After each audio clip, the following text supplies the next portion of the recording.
ஏண்டா ஆட்டை கடிச்சு மாட்டை கடிச்சு கடைசியில ஆளையே கடிச்ச கதை தெரியுமாடா உனக்கு? அட அது பழங்கதடா. ஒரு சாதாரண மாரிமுத்து மன்றம்னு ஒண்ணு ஆரம்பிச்சு அதுக்கு அவனே தலைவனாகி அநாத பணத்தை அடக்கம் பண்ணி பொதுநலவாதியாகி இன்னைக்கு என்னடான்னா ஐயாவையே அடிக்கிற அளவுக்கு பெரிய மனுஷன் ஆயிட்டான். அதாவது இந்த ஊர்ல இருந்த ஒரு சின்ன சுண்டலி சிங்கம் ஆயிடுச்சு. ஒரு சிங்கம் அசிங்கம் ஆயிடுச்சு. இத வளர விடலாமா? விட மாட்டேன். எனக்கு எதிர்ப்பா வளர்ற அவனை கூண்டோட ஒழிக்காம விட மாட்டேன். இன்னைக்கு ராத்திரி அவன் வீட்டுக்கு போறோம். அவன் வந்து தூங்கிட்டு இருப்பான். ஒரே வெட்டு அவனை பர்மனண்டா தூங்க வைக்கிறோம்.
எவனும் ஓச்சியில பீடி தர மாட்டேன்டானா? பரதேசி, நான் பெரிய விஷயத்தை பத்தி பேசுறேன், நீ பீடிய பத்தி பேசுறீங்க. அப்படி என்னங்க காலகாத்தால பெரிய விஷயத்தை சொல்றீங்க? ஊர்காவல் பாக்குறான மாரிமுத்து அவன் ராஸ்தா ராஜதரோட தங்கச்சிய ராவோட ராவா கடத்திட்டு வந்து கல்யாணம் பண்ணிட்டாயா? ஆமாய்யா, எனக்கு கமிஷன் கிடைக்காம போச்சுங்கிற ஆத்திரத்துல சொல்ல. இந்த எரியிற கற்பூரத்து மேல ஆணையா சொல்றேன், அந்த மாரிமுத்து வசியம் பண்ணி வசதியான விட்டு பண்ண தள்ளிட்டு வந்துட்டாயா? நீங்க 1000 தான் சொல்லுங்க, நான் நம்ப மாட்டேன். மாரிமுத்து இருக்கானே அவன் யார்? ஆதிபராசக்தி இருக்காளே மேல்மருவத்தூர்ல, அவளுடைய பக்தன். அவனாவது ஒரு பொண்ணை வசியப்படுத்தி கல்யாணம் பண்ணிக்கிறதாவது நான் நம்ப மாட்டேயா. அவனுடைய திருமணத்துக்கு பின்னால ஏதோ ஒரு நியாயம் அடங்கி இருக்கணும். விடமாட்டேன். எனக்கு எதிர்ப்பா வளர்ற அவனை கூண்டோட ஒழிக்காம விட மாட்டேன். இன்னைக்கு ராத்திரி அவன் வீட்டுக்கு போறோம். அவன் அசந்து தூங்கிட்டு இருப்பான். ஒரே வெட்டு அவனை பர்மனண்டா தூங்க வைக்கிறோம்.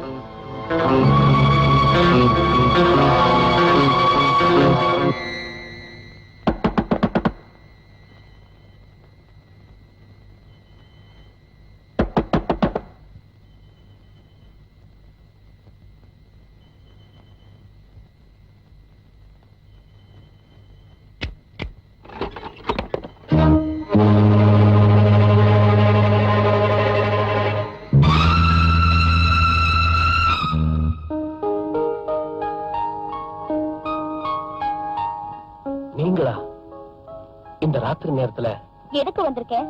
அதுவும் தனியானு யோசிக்கிறீங்களா? ஒரு நல்லதை நடத்தி முடிக்க கெட்டதை தடுத்து நிறுத்த. நீங்க சொல்றது எனக்கு ஒண்ணுமே புரியல. வாங்க புரியும்படியா சொல்றேன்.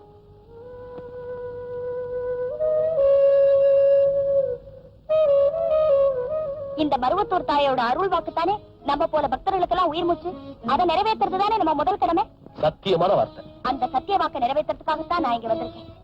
இந்த ராத்திரி நேரத்துல ஒரு பக்தரான உங்க வீட்டுல என் கல்யாணம் நடக்கணுங்கிறது அம்மாவோட அருள் வாக்கு. நம்ப முடியலையா? நம்ப முடியாத எத்தனையோ அற்புதங்களை தினம் தினம் நடத்தி காட்டுறவரா அந்த மேல்மருவத்தூர் தாய். தயவு செஞ்சு ஏன் எதுக்குன்னு காரணம் கேட்காம அந்த அன்னையோட உத்தரவுப்படி என் கழுத்துல தாலியை கட்டி என்ன உங்க மனைவியா ஏத்துக்கணும். உங்களுக்கு என்ன பைத்தியமா பிடிச்சிருக்கு? பாசமும் பக்தியும் ஒரு வகை பைத்தியம் தான். நீங்க ஒரு உண்மையான செவ்வாட தொண்டங்கிறது நிச்சயம்னா, இந்த மேல்மருவத்தூர் தாயோட பிள்ளைங்கிறது சத்தியம்னா, இந்த புனிதமான மாங்கல்யத்தை இப்ப நீங்க என் கழுத்துல கட்டியே தீரணும். இந்த மேல்மருவத்தூர் தாய் மேல ஆணை.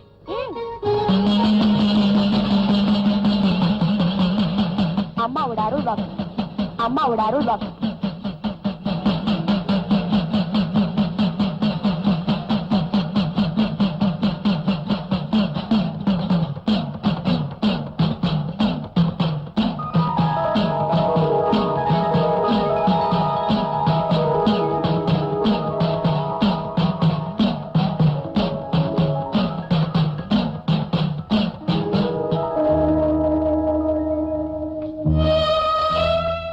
உயிரை காப்பாத்துறதுக்காக உன் வாழ்க்கைய பணைய வச்சது எந்த வகையிலும் நியாயம் இல்ல.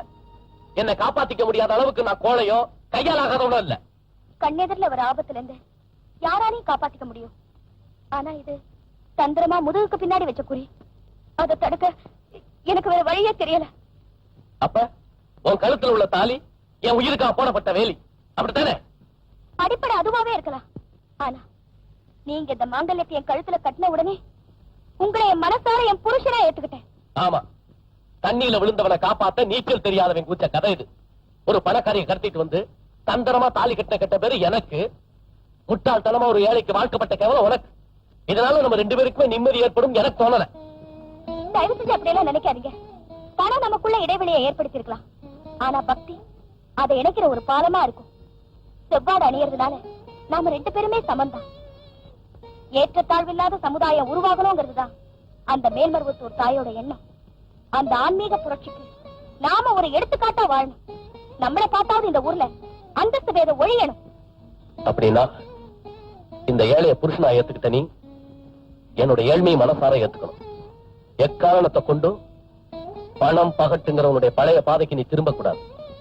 ஒரு பணக்கார அயோக்கியனுக்கு தங்கச்சியா இருக்கிறத விட ஒரு ஏழை பக்தனுக்கு மனைவியா இருக்கிறத நான் பெருமையா நினைக்கிறேன். வறுமைக்கு பயந்து அந்த பெருமைய ஒரு காலம் நான் உதறிட்டு போக மாட்டேன். இது சத்தியம்.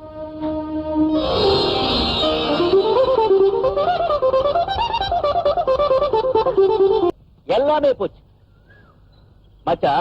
உன் தங்கச்சியை கட்டிக்கிற பாக்கியம் எனக்கு இல்ல. அந்த உடுக்கி அடி பயிலுக்கு கொடுத்து வச்சிருக்குது.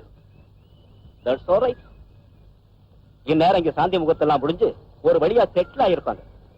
அதை பத்தி சிந்திச்சு என்ன பிரயோஜனம்? இத உள்ள ஊத்திக்கிட்டு மனசு தேத்திக்க. நீ ஒருத்த புரியாம பேசுற. என் தங்கச்சி எவனோ ஒருத்தனை கட்டிக்கிட்டா நாங்க வருத்தப்படுறேன். சொத்து பூரா அவ பேர்லயே இருக்கு. நாளைக்கு சட்டப்படி சொத்து வேணும் கேட்டா நான் நடுத்தர்ல நிக்க வேண்டி இருக்கும். சொத்துல வந்த சோகம் தானா? நான் பாசத்துல வந்த பரிதவிப்போ நினைச்சேன். இல்லன்னா பெற்றத்துக்காக போனா அவனை சும்மா விட்டுருப்பனா? என் தங்கச்சியை பகச்சிக்க முடியாத தர்ம சங்கடம் எனக்கு. மச்சான், மனசை திணற விட்டுறாதே. இப்பதான் நீ ஸ்டடியா இருக்க வேண்டிய நேரம். இம்மீடியட்டா நீ பண்ண வேண்டியது உன் தங்கச்சிய தந்திரமா புருஷங்கிட்ட இருந்து பிரிக்கணும். அப்புறம் பலவந்தமா நீ அவளுக்கு மறுகல்யாணம் பண்ணி வைக்கணும். மறு கல்யாணமா? அவளை யாரா கல்யாணம் பண்ணிக்குவாங்க? ஏன் நான் இல்ல? இப்பவும் உன் தங்கச்சி மேல நான் உயிரையே வச்சிருக்கேன். ஆசைப்பட்டவளை அடையணும். அதுதான் என் பாலிசி.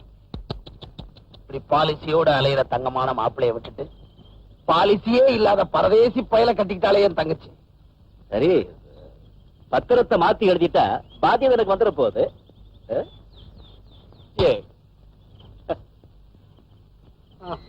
ஐயோ வலிக்குதே. தாயே, ஐயோ வலி தாங்கலையே. ஐயோ பெரியசாமி என்ன? பெரியசாமி என்ன? என்னாச்சு உங்களுக்கு? நெஞ்சு வலிக்குதே, நெஞ்சு வலிக்குதே. என் வீட்டுல யாரும் இல்லையா? ஊருக்கு போயிருக்காங்க. நெஞ்சு வலின்னு சொல்லிட்டு நீங்க பாட்டு இங்க படுத்திருந்தா வாங்க ஆஸ்பத்திரிக்கு போலாம். பரவாயில்ல பரவாயில்ல. வாங்க, நான் ஆஸ்பத்திரிக்கு அழைச்சிட்டு போறேன். வாங்க.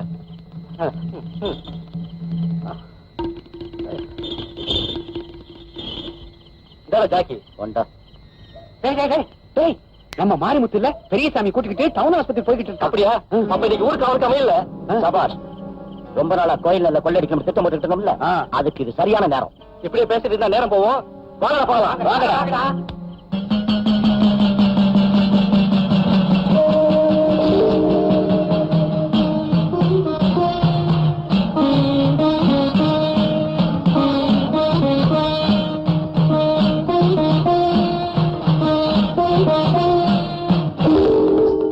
அடே, நம்ம மாரிமுத்து காவலுக்கு போறா.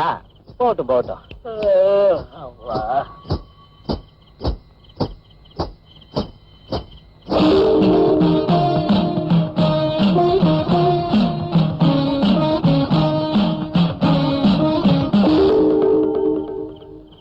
அடே, மாரிமுத்துன்னா மாரிமுத்து தாப்பா.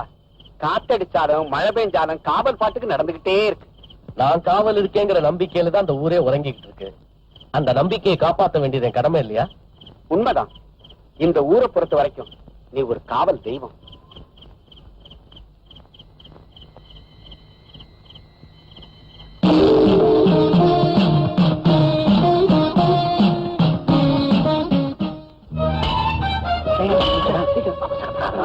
வந்துட போறாங்களா? டேய், அந்த வண்டியை எடுத்துட்டு வாங்கடா. நெல்லு முட்டையெல்லாம் ஏத்திட்டு போறா. சீக்கிரம் போகடா.